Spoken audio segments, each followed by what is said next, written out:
Our next presenter is Dr. Steve Whyard. He's an associate professor in the Department of Biological Sciences at the Faculty of Science, and his talk is entitled Insect IN-GENE-UITY, Using Insect Genes to Control Pests and Improve Human Health. Welcome, Steve. Thank you. All right. Thanks. Well, welcome, everyone. I'm going to give you somewhat of a different talk. The other speakers were telling you a little bit about their motivations for following this research. I'll try to give you a sense of where I'm going with this. And I guess when people think that you work on insects, they kind of wonder why. They question what would be the motivation for studying insects. And firstly, I guess the main issue is controlling the little blighters. They are problems for us. But secondly, what I'm going to finish with is explain how you can actually use insects to your advantage in understanding how we work. So I'm going to describe how some insects can be used as medical models. All right. So if I had to describe myself, I would call myself a geneticist, and more precisely, a molecular geneticist. So I'm studying the code of life. You know, we're trying to understand how these genes create all these interesting organisms. All these various body plans and all these organisms are using the same genetic material, but they are sharing these sequences and making slight changes that gives them their uniqueness. Now, I'm studying insects, and partly I study insects because of my early fascination, but partly when I had to decide what kind of research I wanted to do, I decided I didn't want to hurt a little warm fuzzy. So I didn't want to have to work on mammals, and I decided that insects were a great little model because nobody cares what you do to a bug. Case in point, when you were 5 years old and you stepped on it, they didn't really care. And it still kind of holds true today, even in the lab, unfortunately, because some of those insects I really care about. But there are some good insects, and we don't want to hurt them, but we certainly do want to control the problem ones. And the problem ones are our major competitors for our food and fiber. Or, as you can see up there, there's a mosquito, and they are serious disease vectors. Malaria and dengue are the #1 killers in the world today, and we still don't have a good handle on how to control them. So we're working on technologies that hopefully might be able to provide some solutions.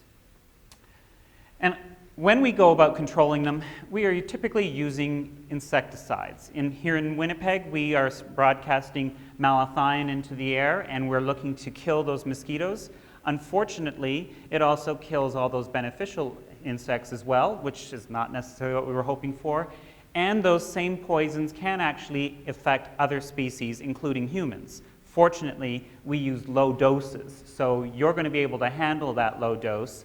But who needs to keep spreading those compounds around if we can find safer alternatives? So, as a geneticist, what I am taking advantage of is the fact that we are now in what we call the genomic age of science. And genomics means that we're now looking at the entire genetic material of an organism.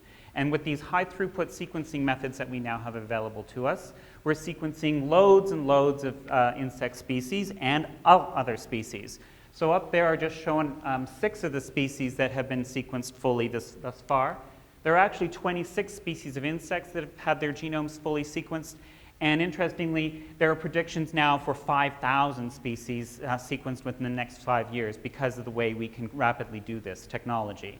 So as you can see there in that slide, there's a whole lot of ACs, Ts, and Gs, and how do you make sense of that?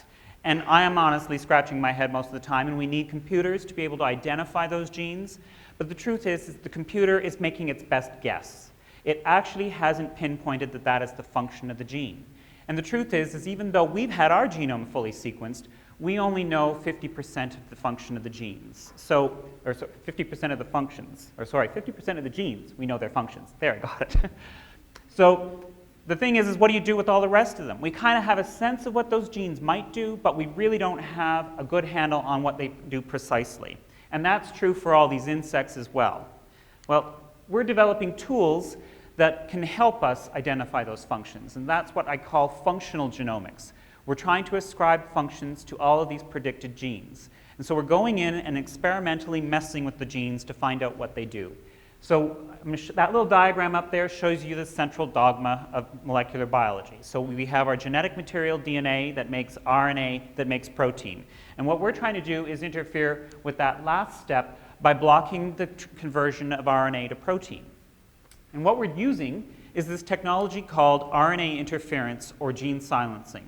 And RNA interference is mediated by double-stranded RNA, which is depicted up there. And double-stranded RNA, when it finds a sequence that matches it perfectly, will bind to it and then induce the cleavage of that RNA and thereby block production of the protein. So the really cool thing is you can now introduce double-stranded RNA into any cell or any organism and target just one gene. If you want to see what that gene does, knock it out and look at what happens to the cell or the organism once you've knocked it out. Now, admittedly, there are going to be some that when you knock them out, you don't see any effect because it turns out there's some redundancy. But when you're lucky, you've hit the right gene, you can actually see what's gone wrong and then know what that gene did. So we are using RNA interference on insects. Now, there are a lot of research labs that are using RNAi in all organisms, including humans. It is really huge right now. It is being used for medical purposes to knock down genes involved in cancer or to knock down genes involved from viruses or other pathogens. But I'm tackling it from a different perspective. I'm using it to my advantage to control insect pests. So what we can do is create what we call loss of function mutants. So what we did there in that little schematic is I knocked out a gene involved in wing development, and I created that insect with a rather wonky looking little wing that's flightless. So that showed us that that gene that we knocked out was involved in normal wing development. We're also using RNA interference to control the pests. And here I'm going to describe a few different technologies that we're using to hopefully tackle some of our worst enemies, mostly mosquitoes, but it is not limited to mosquitoes. So we're looking to develop some species-specific pesticides. As I mentioned earlier, those broad-spectrum pesticides come with all those problems. So we're looking to design pesticides that can only target one species, or if we like, we can design it to hit a few species, like a group of mosquitoes. We're also developing biological control methods. So in that diagram is depicted two insects mating, producing no progeny. So what we're looking to do is produce sterile insects if we want to go with a biological control approach. And we're also looking at novel repellents. So let's have a look at what we're doing. Oh, one last thing. I forgot to mention that we're also using insects for medical purposes. So I know it sounds crazy, but insects share a lot of the same genes that we do. And so we can knock some of these genes out in a fly and understand some medical conditions. And I'll tell you about one of those at the very end. All right, so just very briefly on the species-specific pesticide issue, what we can do is design double-stranded RNAs that target just the one species, because what makes us all unique is our genetic code. While we all kind of share a whole suite of genes, and we share about half of our genes with insects, they have a set of genes that we do not have, and we can target those and target them in just a single species and knock them out. So in this particular example, we're looking at mosquito larvae in the water, and we are adding double-stranded RNA where they're just gulping it up. So we're also designing little oral formulations so that it's quite tasty. So they'll go after this diet and get a gut full. So what you see is that within 30 minutes, the gut has some double-stranded RNA depicted in blue. But interestingly, after 24 hours, that double-stranded RNA has actually spread to all of the other tissues in the body. So you can knock out genes elsewhere. So you can knock genes out in the insect's brain. And yes, mosquitoes have a brain. They have actually all the organs that we do, only in a really cool miniaturized scale, which is part of the reason why I think I stuck with insects. I just love the miniaturization, except when we have to do the surgery. That's a bit of a pain. But what this graph is showing is one of our experiments where we introduced double-stranded RNA to two different genes, so gene X and Y. And what you can see is that one of those genes, when delivered to the insects, caused the insects to die after 5 days. So we had all of the insects gone at that point. Now, if you compare that to malathion, that's not looking so good, because malathion will kill within a matter of minutes when it hits the insect, whereas this is taking several days. So you want to hit them, say, at the larval stage where they can ingest this, and the time to kill them is not a problem. They're going to die before they ever become the biting adult. All right, so if pesticides aren't what you're interested in, we're also looking at biological control. And this is where we're trying to use sterile males to control a population of insects. So this is known as the sterile insect technique. And it's been used to control about 20 different species around the world.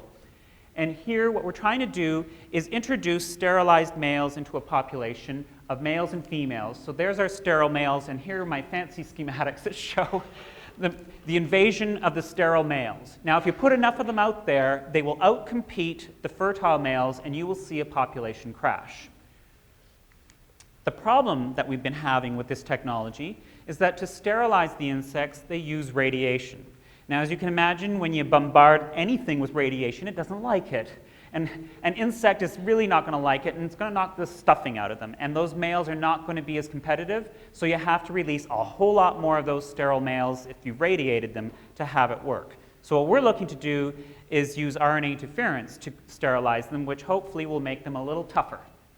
So what we're doing now is feeding mosquito larvae double-stranded RNA that first of all targets their genes involved in male fertility. So we're knocking out genes in spermatogenesis, so no sperm in the males. And we're also inhibiting female development. We've understood how the genetics works on making an insect male or female, and we can knock out genes that prevent the females from ever developing. So now we can produce a big population of sterile males in a bucket or in a cage, and we can seed them into a little cage like this and test them out. And so what this graph is showing is that when we seed a population with about 50% sterile males, over several generations, we will see the population crash. When you compare that to just the normal fertile male population cages, they're steadily climbing. So within a few generations, you can actually eliminate a population within a vicinity. So this technology is going to work in small areas where you can release them and continue to release them to keep that population down.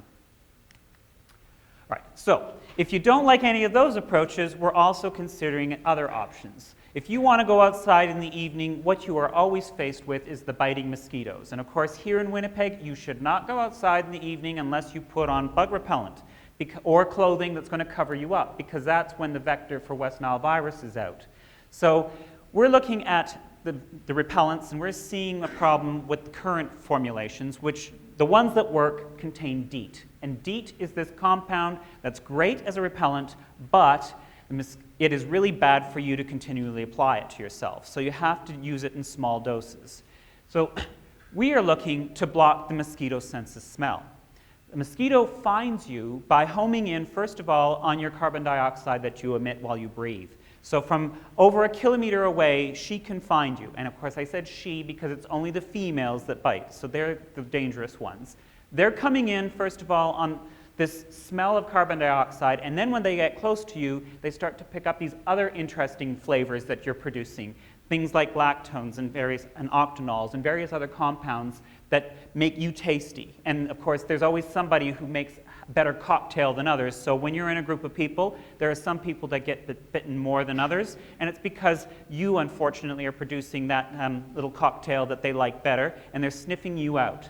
What we're looking to do is block their sniffer. So the way they sense you is with what we call a chemoreceptor. A chemoreceptor is just a little molecule on the surface of the cell inside the antenna. So when the odorant molecule comes in, it attaches, and we can actually, it will respond with an electrical stimulus to the brain. So here we've done a little knockout. We've injected a mosquito pupa with double-stranded RNA. We didn't bother feeding it to them. We wanted to get a really good dose, and I think there was some enjoyment in actually poking the mosquito. Give them a little bit of payback. So this little crazy Y-shaped funnel is what we use to test mosquitoes. So a normal mosquito will actually fly up towards the carbon dioxide, but when we blocked the receptor for carbon dioxide, that little mosquito is confused and didn't know which way to go. So we've done this now with a whole series of other receptors to sort of understand what do they use to sniff us out. And we're now working with our chemist friends to develop repellents. So what we're looking to do is build these little molecules that will block the receptor and prevent the odorant from binding. All right. And so finally, I'd like to turn to insects as a model for human disease. And so if you're not passionate about killing bugs, kind of like I am, I guess Dr. Catini talked about evil scientists, and to the insects, I am Dr. Evil. But hopefully I am your friend, but I'm also looking at how we can use these insects to deal with human conditions. And what's kind of crazy is that we're studying a disease that you think of in humans, Alzheimer's. Alzheimer's is this disease I think we've all heard about. It's a disease where you start to see neural degeneration and you have loss of memory. And so we're looking at a couple of specific defects in the neurons of those brains, and what we find is that the insects have them too. So we can actually give Alzheimer's to a fruit fly. So what we've been doing is messing with flies and giving them an Alzheimer's condition, and we can test them out using this funny little diagram that I'm showing here. You can train a normal fly to go to a particular color to get a reward like food. So you can send the fly off into this little chamber where it has a choice to go for green or red, and it's going to pick either one at first, but every time it goes to the red, it's going to get a little electric zap. So it's this little torture device to train it, don't go to red. And the smart average fly, yes, they can be smart in their own little way. They will learn not to go to the red, and so they will go to the green. And so what we're doing is giving these flies Alzheimer's and showing that when you give them Alzheimer's, they're not trainable. They will get zapped all the time. So we can now use those flies to treat them with a whole slew of chemicals. So we can't just throw thousands of chemicals at people and say, here, try this. You have to do it in a model, first of all, and of course you can do it in cell cultures, but that doesn't really get you anywhere with Alzheimer's. So we're putting it in a whole model. We can feed these compounds to flies, find out which ones are helping with the Alzheimer's phenotype and improving their memory, and then we can turn to the rat models and the human models. And that might not be me, because like I said, I don't like working with warm fuzzies. Somebody else can do that nasty work. All right, so to sum up, my research has kind of gone two different ways. One is all about killing the bugs, and I'm hoping that I can get some money to do that. And you can see we're taking a whole suite of ways to do so, ranging from the chemical pesticides through to biological control and novel repellents. I haven't told you anything about our work on West Nile virus. I'm happy to answer any questions if you got them at the end. But we're also seeing that insects can be models for human disease. And I told you about our Alzheimer's work, but we're also modeling cancer in fruit flies. And I know it sounds crazy, but yes, you can give a fruit fly cancer. And if you can give a fruit fly cancer, you can start to work on its cures. And we're looking at ways we can stop cancer progression in a fruit fly with the hope that we can then turn to applying this to a human model, or not model, to people who really need it. Right. And with that, I'll answer any of your questions. Thank you.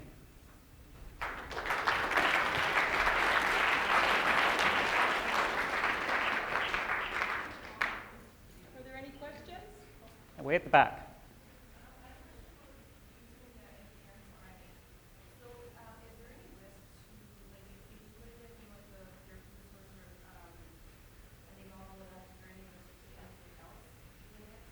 Okay.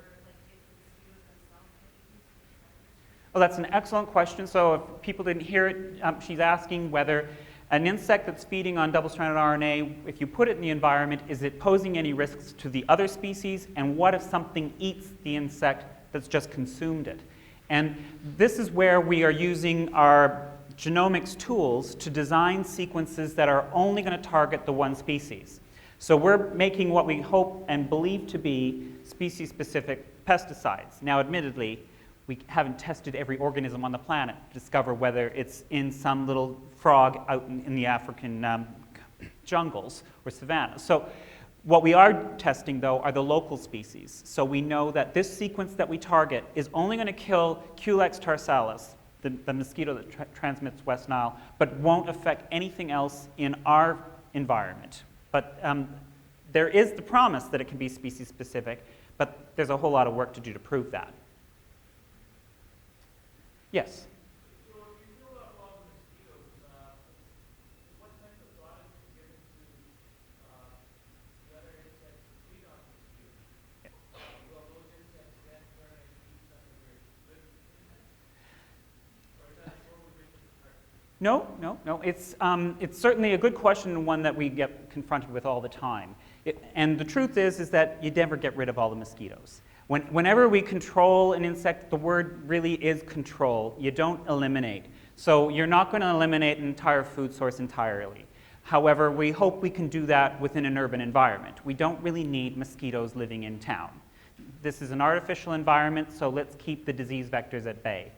But to answer your question about the predators, I think that if you diminish a food source, you're certainly going to see diminishment of the predator population.